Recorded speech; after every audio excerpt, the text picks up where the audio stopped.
अच्छा भाई, आजकल हाइकिंग का बहुत ट्रेंड आ गया है, लोग पहाड़ों पे हाइक करने निकल जाते हैं सुंदर सुंदर।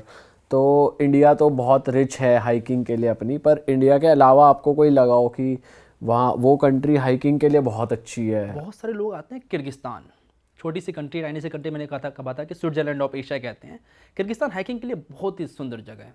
लोग एकदम हाइकिंग के लिए वहाँ पे यूरोप से आते हैं, फ्रांस से आते हैं, जर्मनी से आते हैं और हाइकिंग करने के लिए जाते हैं। आप गए थे वहाँ हाँ, मैं पे? गया था, 3 महीने रहा हूँ मैं इस देश में। तो वहाँ पे क्या यूनिक लगा आपको? सब कुछ यूनिक ही लगेगा, सब कुछ कोई नहीं है। घोड़े हैं बहुत ज़्यादा वहाँ पे, आपको घोड़े हर जगह दिखेंगे, तब घोड़े को देखते रहोगे, ऐसा फील हो कि स्विट्जरलैंड में आप आ गए हो। तो आपको जब हाइक पे वहाँ पे एनिमल्स वगैरह नहीं अटैक वाइल्ड करते? लाइफ उतनी ज़्यादा नहीं है वहाँ पे। अच्छा। वो एनिमल्स हैं बट आई थिंक फॉक्स से ज़्यादा मोस्टली, बट कोई ज़्यादा वाइल्ड लाइफ नहीं है वहाँ पे। ओ। तो बहुत ही प्यारा डेस्टिनेशन है, हाई माउंटेन्स में आप क्लाइंब करते हो और कोई टूरिस्ट नहीं है। सबसे अच्छी बात, कोई टूरिस्ट है ही नहीं, तो लोग इसलिए वो ट्रैवलर्स आते हैं वहाँ पे कि आके हाइक करें, जाके देखें। और इंफ्रास्ट्रक्चर हाइकिंग के हिसाब से है कि वहाँ ऊपर जा रहे हैं अच्छा तो infrastructure स्टेज है। भी है, या फिर वहाँ पे कैंप्स ही लगाने पड़ते हैं सबको अपने? मोस्टली कैंप से लगाने पड़ते हैं और वहाँ पे यूथ का एक सिस्टम है। वहाँ पे नोमैड्स होते हैं, जो नोमैड फैमिली होती है जो कि माउंटेन्स में ही रहती है, तो उनके साथ आप रह सकते जो घूमते फिरते हैं, रहते। घूमते फिरते रहते हैं। इन सब कंट्रीज में एक्चुअली बड़े बड़े यूथ लगाती है, क्योंकि सब कंट्री ठंडी भी हो जाती है ना, तो -30 चले जाता है, तो वो यूथ बनाते हैं, जिससे कि वो जो सीप का जो खाल होता है उससे वो बनाते हैं वो लोग। तो आपने कभी देखा भाई लाइव हंटिंग वंटिंग हो रही है आपके सामने? लाइव हंटिंग वगैरह तो मैंने किया था। एक ट्राइब है अफ्रीका में, हजाबी ट्राइब करके नाम है। तो वहाँ पे मैं उनके साथ हंटिंग पे गया था 3 दिनों के लिए।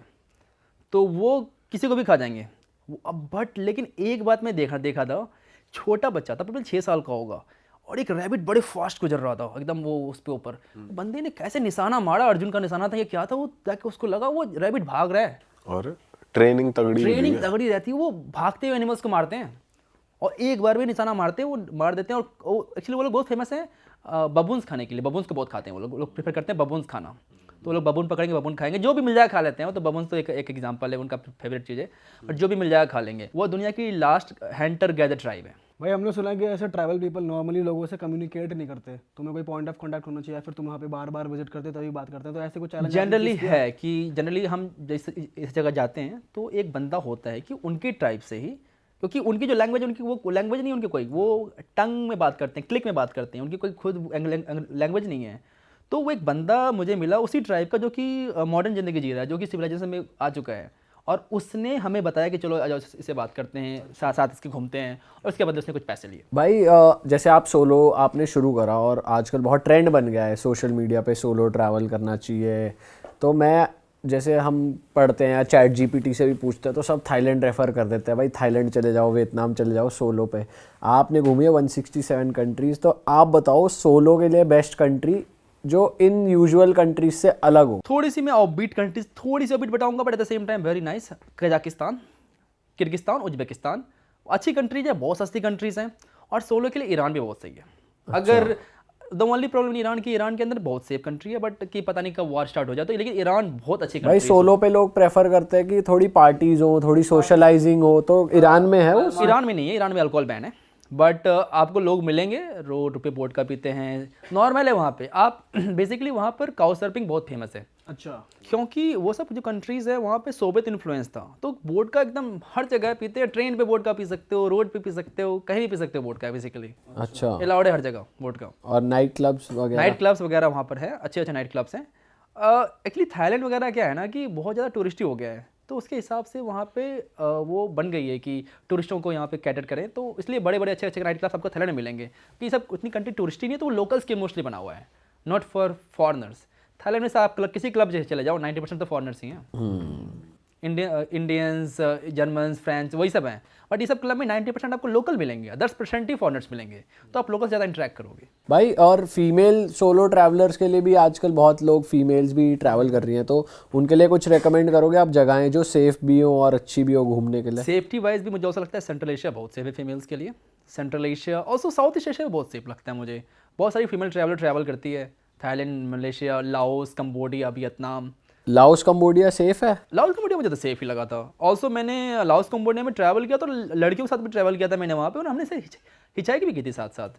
मैं 8 साल पहले 7 साल पहले गया तो पता नहीं अब क्या हुआ है नहीं हुआ है, बट 7 साल पहले तक तो सेफ था। भाई अभी तो ये डिपोर्टिंग की वीडियोस ही आती ये सब रहती हैं हर कितनी जगह वीडियोस आने से लग भाई, जाती है ना। कि कैश दिखाओ, ये दिखाओ, वो दिखाओ। मुझे भी एक बार थाईलैंड से डिपोर्ट किया था। थाईलैंड से डिपोर्ट किया थाईलैंड से डिपोर्ट था? हुआ। थाईलैंड से किसे डिपोर्ट करते हैं भाई? थाईलैंड तो भाई इकोनॉमी चला रहे एक तरीके से इंडियन वहां की, भाई ऐसे कैसे कर सकते हैं वो। 2018 की बात है, मैं लैंड आ रहा था कंबोडिया से थाईलैंड, उन्होंने मुझे नहीं जाने नहीं दूंगा, बहुत ही बुरा लगा था।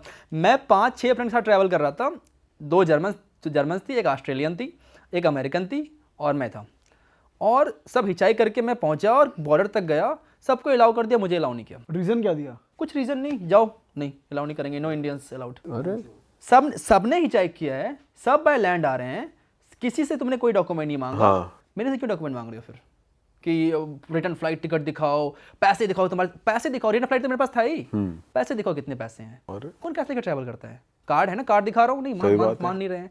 तो ये काइंड ऑफ आप रेसिज्म ही मान लो, क्योंकि गोरों को आपने बिना पूछे जाने दिया, कुछ आपसे सवाल नहीं पूछा, सब साथ ही आ रहे हैं, सब फ्रेंड हैं, मुझे आपने साइड में अलग कर दिया। उसके बाद फिर मुझे फ्लाइट लेनी पड़ी थी थाईलैंड जाने के लिए, लैंड पे अलाउ नहीं किया। भाई हमने ऐसा सुना है कि कभी जैसे परमवीर भाई ने भी 1-2 इंसिडेंट्स हमारे साथ बताए थे कि कभी आप जैसे किसी प्रॉब्लम में फंस जाओ ना, तो गोरे कई बार थोड़े सेल्फिश निकल जाते हैं। ऐसा एक्सपीरियंस हुआ है आपको कि गोरे थोड़ा अपना अपना देखते हैं, मेरा प्लान बना हुआ है तो मैं बना हुआ है, मैं वेट नहीं करूंगा, या थोड़ा ऐसे होता है? जनरली होते हैं, मोस्टली गोरेज अपने प्लान के अनुसार चलते हैं। आप प्रॉब्लम फंसे, हमको कोई मतलब नहीं है, वो अपना ये प्लान है कि जाना है आज रात को तो जाना ही है। आपको कभी एक्सपीरियंस हुआ हाँ, ऐसा? जैसे कि मैं किसी के साथ ट्रैवल कर रहा हूँ, 4-5 दिन मिले हुए, में मेरी तबीयत खराब हो गई लास्ट दिन, वो जाने वाला है तो वो फ्लाइट लेके चला जाएगा कि जाता हूँ मैं अब, कि क्योंकि मेरी फ्लाइट छोड़ूंगा नहीं मैं।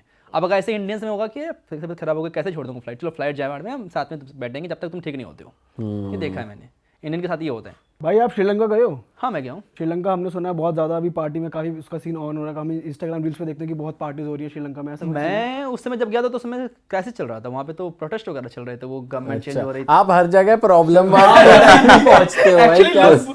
लोग बोलते हैं मेरी किस्मत इसमें खराब रही है, जहां भी मैं जा रहा हूँ प्रॉब्लम्स हो जा रही है। हाँ, ईरान, आपके एग्जांपल दे रहा हूँ मैं, ईरान का, शाम को पहुंचा हूँ, सुबह वॉर हो रहा है। भाई सही में। और वॉर भी छोटी मोटी नहीं, B2 बॉम्बर आ रहा है सीधे। बॉम्बिंग गिर रहे हैं, मैंने वीडियोस में दिखाया है कि कैसे बॉम्ब गिर रहे हैं, कैसे एंटी मिसाइल को करती है, सब देखा है मैंने आंखों से। भाई साउथ कोरिया भी गए, वो कैसा लगा आपको? साउथ कोरिया गया हूँ, अच्छा लगा मुझे, लेकिन मुझे सुना है कि इंडियंस के प्रति वो जो रेसिज्म मैंने दिखा नहीं, मुझे कहीं फील नहीं हुआ मुझे कि अच्छा, कोई नहीं। रेसिज्म है या नहीं है। मैं क्लब्स वगैरह भी गया साउथ कोरिया के, लोग नॉर्मली बात कर रहे हैं, साउथ कोरियन लग्स लाइक हमारे ड्रिंक वगैरह बना के दे रही है, उनके साथ ट्रैवल किया मैंने। हाँ, साउथ कोरियन गर्ल्स वगैरह के हम साथ। तो ये सुन रहे हैं कि वहाँ के क्लब्स जो है वो स्पेशली बोर्ड लगा रहे, बैनर लगा रहे कि भाई इंडियंस मैंने नॉट तो नहीं अलाउड। देखा, वहाँ का मोस्ट फेमस एरिया गया हूँ नाइट लाइफ की, मैंने ऐसा कुछ नहीं देखा।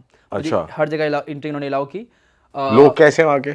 लोग अच्छे लगे मुझे। भाई कुछ लोग हमें मिले जो गोवा भी घूमने आए थे, पर अब वो भी यही कहते हैं गोवा गोवा नहीं रहा टाइप्स। आपको ऐसा गोवा का फीडबैक मिलता है? गोवा का फीडबैक मुझे उतना ज़्यादा नहीं मिलता। मैं उनको बोलता हूँ कि अच्छी जगह जाओ, हमारे माउंटेन्स में जाओ। मुझे लगता है किसी को बोलता हूँ कहाँ जाना है, पहले एक काम करो लद्दाख जाओ, नहीं लद्दाख जाओ, नॉर्थ ईस्ट चले जाओ, ये सब अच्छी जगह है, इनको ये बोल देता हूँ। दिल्ली और ये सब, वो लोग मोस्टली दिल्ली, जयपुर और ये आगरा करने आते हैं ना। दिल्ली, जयपुर, आगरा करते हैं, इससे क्या होता है कि सब पे नेगेटिव इंप्रेशन जाता है। बट इंडिया के बारे में मैंने एक बात सुनी है, जितने भी फॉरेनर्स इंडिया आए हैं, आइदर दे लव इट और hate it, there nothing in between. हाँ, आइदर बहुत प्यार इंडियन के प्रति कि एकदम मजेदार कंट्री वापस से बैक टू बैक आई जा रही है, या तो फिर कभी आएंगे ही नहीं। इंडियंस के लिए पॉजिटिव फीडबैक क्या सुना आपने, क्या क्या तारीफ करते हैं बाहर के लोग? कि इंडियन डेवलप्ड बहुत है, इंडिया में जो फैसिलिटीज़ बहुत है, जैप्टो की बात चलती है कि कैसे आप ट्रेन के अंदर आप जो मन करे खाना मंगवा सकते हो, वो सब बात चलती है। ये तो भाई उन लोगों के लिए बड़ी चीज तो है ही भाई, 2 मिनट में 10 मिनट में आ रही है हाँ, चीजें, जी आ रही है। बाहर तो नहीं आती भाई। भाई ये भी बड़ी चीज़ इसलिए बनी है क्योंकि इंडिया की ये जो नेगेटिव इमेज है कि ये पुअर कंट्री है, गरीबी है, और प्लस यहाँ पर 5 मिनट में खाना भी आ जाता है, 10 मिनट में आ जाती चीज़ें, तो ये उनको हाइप की बात लग जाती है। ये ऐसे कैसे हो रहा है यहाँ हाँ, कि कैसे 5 मिनट खाना आ जा रहा है, कि आपको ट्रेन में खाना मंगवाना ट्रेन में आ जाएगा, सब कुछ ऑनलाइन है। पेमेंट सिस्टम देख लेते हैं हमारा, वो कभी अरे चलो फोन से पेमेंट कर दे रहा है। हालांकि चाइना का पेमेंट सिस्टम तो बहुत ज़्यादा एडवांस है सब मामलों के, वो पाम से पे कर देते हैं, फेस से पे कर देते हैं, पता नहीं कहाँ से पे कर देते हैं।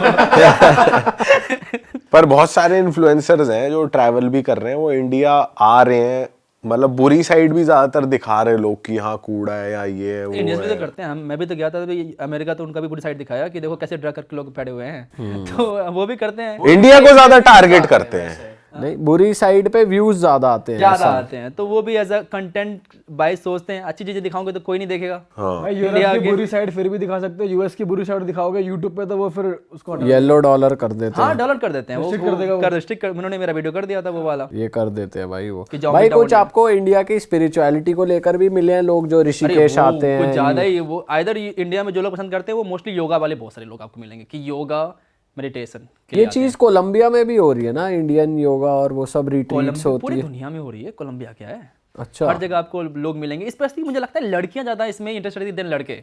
लड़कियां कि मुझे इंडिया जाना है, ऋषिकेश जाना है, योगा सीखना। योगा सीखना है।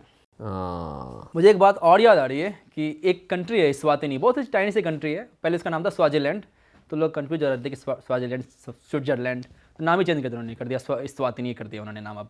तो वहाँ का एक किंग है, वो एक्चुअली एब्सोल्यूट मोनार्क कंट्री है, तो वहाँ पर राजा के पास सारी पावर होती है। तो उस किंग का एक नियम है कि एवरी ईयर वो 1000 लाइक सेमी न्यूड लड़कियों को डांस करवाएगा और उसमें से एक रानी बनाएगा एवरी ईयर। तो अभी तक 25-26 उसकी रानियाँ हो चुकी है। अरे 1000 लड़कियों को सेमी न्यूड डांस करवाएगा। डांस कराएगा, फिर पिक करेगा किसी एक को। फिर किसी एक को पिक करेगा वो। और ये पूरी पब्लिक के आगे होता है ऐसा कुछ है? पब्लिकली नहीं, उसके महल के अंदर होता है, इसकी लाइव स्ट्रीमिंग होती है। टिकट भी मिलता है। टूरिस्ट जा सकते हैं। भाई मानना पड़ेगा, भाई यार अलग ही चीज है। तगड़ा ही रिचुअल है कुछ राजे का। राजा है ना वो, एब्सोल्यूट राजा है। भाई और जो ऐसी मोनार्क कंट्रीज होती है इनमें सेफ लगता है या अनसेफ लगता है जब आप travel जनरली करते जो कंट्रीज काफ़ी तानाशाही वाली होती है ना, वो कंट्री बहुत सेफ रहता है। आप किसी भी कंट्री का उठा के देख लो, आप कंट्री सेफ होती है। आप तुर्कमेनिस्तान उठा के देख लो, निकारागुआ उठा के देख लो, वेनेजुएला तो पता नहीं तानाशाही तो वहाँ पे है नहीं, तो वो बहुत सारी जितनी भी तानाशाही कंट्री है वहाँ पे एकदम सेफ होता है वो